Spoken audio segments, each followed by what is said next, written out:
मी तर आता असं ठरवलं, भाजपकडून जर माझा घरचा उभारला तर त्याला घोडा लावणार, आणि विरोधात जर दुश्मन उभारला बटन दाबायच्या अगोदर त्याला 10 शिव्या देईन, पण बटन त्याला लागणार. आणि त्याच्यात बी शेतकरी मेला तर जीसीपीनं उकरायचं आणि रोलरनं वरी दाबायचं, वरी निघून येऊन. सोयाबीनचा भाव होता 5,000 ते 5,500. तेव्हा ह्या पाशा तोंडवाशानं आणि ह्या देवेंद्र्यानं चलो नागपूर पायी दिंडी, सोयाबीनला 7,000 भाव द्या, शेतकऱ्याचं कर्ज माफ करा. आज सगळ्या वस्तूचे भाव दुप्पट ते तिप्पट झाले. डिझेल घ्या, पेट्रोल घ्या, गॅस घ्या. खताचा भाव काय होता 400, पुन्हा त्याच्यात जीएसटी. 400चा भाव आज 1450. किती वाढले? तिप्पट. आणि मालाचा भाव 800 कमी, 4200 इकतोय, 4300 सोयाबीन. अरे ह्याच्यात माणसं काय, तुम्ही देव ज्याला म्हणता त्याला आणून उतरावा आणि जग म्हणा, त्याला बी आत्महत्याच करावं लागते. तसं शेतकऱ्याचा का 10 वर्षाचा भाव असतो का आज? ती बी तेवढी सुद्धा भाव नाही. आता त्या पंजाबहून 10 गायी आणल्या मी जरशे, तुम्हाला माहित आहे, त्याच्यात गेले 11 लाख रुपये. तेव्हा होता 36 ते 38 भाव, आज इकते 24 रुपये दूध. हा, खुराकीचा भाव 1800 रुपये 50 किलो, म्हणजे एका क्विंटलला किती झाले? 3600 रुपये. आणि दुधाचा भाव कमी. असल्या दुष्काळात एवढं ऊन आहे, चाऱ्याचे भाव गगनाला भिडलेत. ह्या परिस्थितीत तुम्ही दुधाचे भाव जर 10 रुपये 15 रुपये कमी केला, कोण जगणार आहे नीट इथं? आणि मला एक प्रश्न पडला, ज्या मोदीनं भोपाळमध्ये 2-4 लाख लोकांपुढे म्हणला की अजित पवारानं 70,000 कोटीचा घोटाळा केलाय. हा, मग 70,000 कोटीचा घोटाळा केला आणि 2 दिवसात ऐकण्यात आलं की शपथविधी झाला आणि महाराष्ट्राच्या तिजोरीच्या अर्थ खात्याच्या चाव्या त्याला दिल्या. मग मला प्रश्न पडला, ही अन्न खात्यात की वाटाले मला, कारण अन्न खाणार तर एवढं लबाड बोलणार नाही.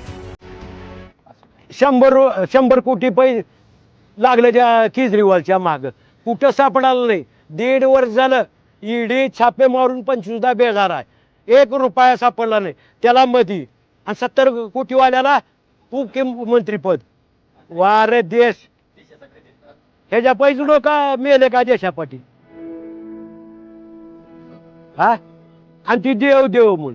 अरे कुठं स्वतःची माई बाप सांभाळणार, कुठे आणून देव दगड, आणि ज्याला करायचं ते करल ना तिथं जाऊन देव देव. मायबाप सांभाळायला तयार नाही.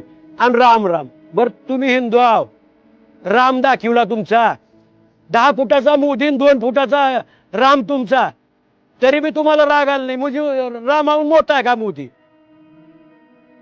का चाललंय की काय नाही या देशात, मला हीच भानगड कळणार. मी तर आता असं ठरवलं, भाजपकडून जर माझा घरचा उभारला तर त्याला घोडा लावणार, आणि विरोधात जर दुश्मन उभारला बटन दाबायच्या अगोदर त्याला 10 शिव्या देईन, पण बटन त्याला लागेल. अहो एवढा नीचपणाचा कळत असते का? ओम दादा सारखा तर नंबर 1 माणूस नाही. बर ती ओम दादा तर देईलच, जनता देईल, पण मी काय सांगायला, माझ्या दुश्मनाला मी देईन पण ह्यांना देणार नाही, इतका वैताग आलाय. अहो शेतकरी जगल कसा? आणि जे 4 पैसे आहेत नोकरदार ती दिमाखाने बोलती ती शेतकरी असेल म्हणून. अरे तुझे 2 महिन्याची पगार नाही होती, तुझी माय रडत बोंबलं तिरतो. आमचे तर 6-6 महिने उसावाचे बिल देत नाहीत. फडणवीसनं राष्ट्रवादी फुलली, शिवसेना फुलली, ह्याच्याबद्दल काय वाटतंय तुम्हाला? त्यांच्याजवळ माणसंच नाही तर आयतेच घ्यावं लागतं. याला 1 बी लेकरू झालं नाही, कुठलं आणते मग? सगळे बाहेरले आणावं लागते. आणि जे देशात जेवढे पक्ष आहेत त्याच्यातले जेवढे भ्रष्टाचारी बलात्कारी टोटल भाजपमध्ये आले. बाकीचे जे आता राहिलेत ती एकदम प्युअर आहेत. दुधापासून आम्ही तयार करतो, अन्न आम्ही करतो तयार, आणि आम्हाला 2000 द्यायला का आम्ही भिकारी आहोत का? अरे फक्त आम्हाला भाव दे, काहीच देऊ नको, फुकट काहीच द्यायचं नाही. आणि त्याच्यात बी शेतकरी मेला तर जी शिकून उकरायचं आणि रोलरनं वरी दाबायचं, वरी निघून येणं. पण आपल्या बापानं पिकवलेली माल आम्ही या देशात जगत असतात. तुमच्या मनावर भाव घेता का नाही? खतं तुमच्या मनावर, औषधं तुमच्या मनावर, मोबाईल तुमच्या मनावर, चष्मा तुमच्या मनावर, चप्पल तुमच्या मनावर. मग का तुमच्या बापानं पिकवला का आमचा माल तुम्ही दिल्लीत बसून भाव काढाला? तर शोधानं जी रॉ मटेरियल आहे खतासारखा भाग, ती तुमचं 400 ते 1400 केला. आणि जवारी केल्या 3,000 रुपये. जवारीला ही रॉ मटेरियल घालून जवारी बनवायची, ती रॉ मटेरियल चाललंय 3,000 रुपये आणि जवारी बी 3,000. कुणाला परवडणार आहे? कच्चा मालापासून उत्पादन केल्यावर त्याला भाव जास्त पाहिजे का? काहीच नाही. मी कामाला मला ह्याच्या पुढलं एक बोलायचं आहे की बाबा या लोकांनी खरा देव कोण आहे हीच ओळखायला नाही. तुम्हाला पटतंय का बघा. मी काय सांगायला, करोनासारखी आपत्ती आली, सगळा हजारो कोटीचे व्यवसाय ठप, देश ठप राहिला. तसं जर फक्त आम्ही शेतकरी जर ठप राहिलो असतो, सकाळी जर आम्ही गाईचं म्हशीचं दूध नाही काढल्यावर तुम्ही काय उत्पेत होतो चहाच्या जागी? हा, आणि आम्ही जर समजा भेंडी गवारी मिरची जर नाही तोडून आणल्यावर काय खात होतो तुम्ही? तुमचे देव तर कुलप लावून होते, शिर्डी इट्टल बालाजी सगळं. आम्ही सकाळी जाऊन आमच्या जीवाची पर्वा न करता, आम्हाला जीवाची भीती नाही का, तरी पण आम्ही दूध काढून आणलो, माळवे तोडून पोच केलो म्हणून खाल्लो तुम्ही. मग देव कोण आहे? शेतकरी शेतमजूर देव आहे का दगड देव आहे? मोदी नाही, ती देव नाव माणूस म्हणायच्या लायकीचा नाही. एवढा लबाड बोलतोय राव.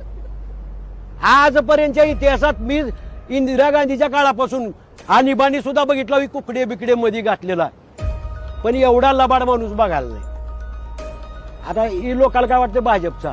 मी अजून गडकरीच्या विरोधात एक शब्द बोलला नाही आणि अटलजीच्या एक शब्द आतापर्यंत बोलला नाही. जर कुणी ऐकलं असलं तर इथे कपडे काढतो, बुटाना मारा चालू करा. काय एवढे लबाड असतंय का?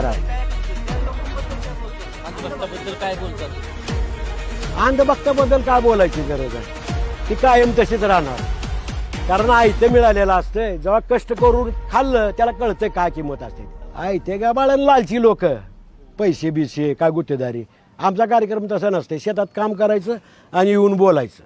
नाही, विषय आता दुसरा नाहीच. कुणी काही राहू, फक्त भाजप सोडून ती त्यांच्या विचाराचे जी 2-3 गेलते त्यांना सोडून कुणाला बी त्यांना तर विषयच नाही. हिंदू संस्कृतीमध्ये आपल्या इथं काय पूजा साधी बी असली तर नवरा बायकोची जोडी लागते हिंदू संस्कृतीमध्ये. आता घरी सुद्धा आपण कार्यक्रम केलो तर जोडी लागते. मग तिथं रामाची प्रतिष्ठा होती समजा, तिथं लागत नाही का? तिथं तर तिन्ही बी रेंडवे होते. मोदी बायको नाही, योगी बायको नाही आणि मोहन बाग या तिघाला बी बायका, मग ती चलते का? आणि इथं सांगायचं घरी पूजा करता जोड लागते मग नवरा बायकोची.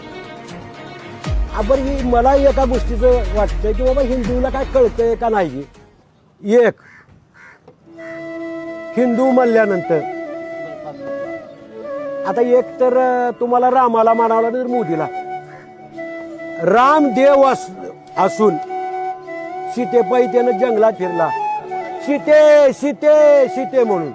हा, मग तुम्ही त्याला मानणारा का या मोदीनं बायको सोडून दिलं त्याला मानणारा? म्हणजे एक नक्की कोणतं तर बायको सोडणाऱ्याला धरायचा आहे